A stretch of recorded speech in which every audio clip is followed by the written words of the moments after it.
Good morning. It's Thursday, the 28th of April. Our main story this morning, the Foreign Secretary Liz Truss has said Russian forces must be pushed out of the whole of Ukraine if the world is to enter a new era of peace and security. In a speech last night, she said victory for Ukraine was a strategic imperative and that the conflict needed to be a catalyst for wider change. The Russian President Vladimir Putin has warned countries intervening in Ukraine will face what he called lightning-fast military retaliation, as Andrew Plant reports.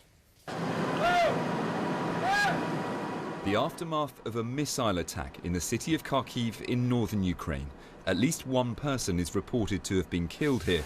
The invasion has reduced much of this city to rubble. It's scary, it's so painful.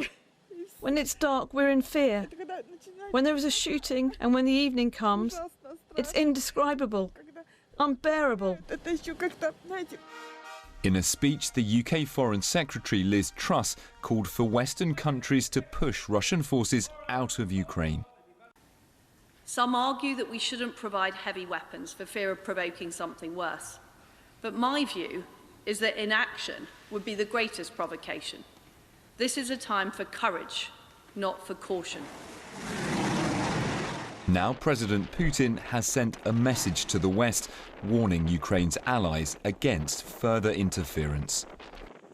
If anyone from the outside intends to interfere in what's happening, then they should know this.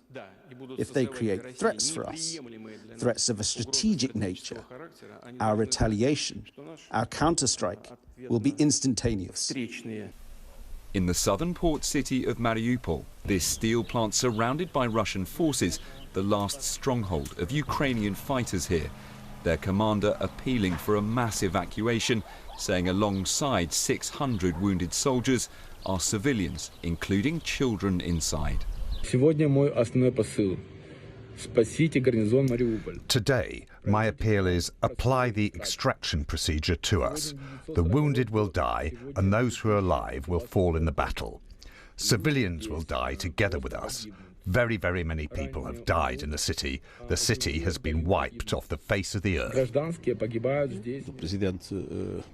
After meeting President Putin earlier this week, today the UN Secretary-General Antonio Guterres will meet Ukraine's President Zelensky. The focus, he says, on securing humanitarian corridors to try to evacuate the thousands of civilians still caught in the fighting. Andrew Plant, BBC News.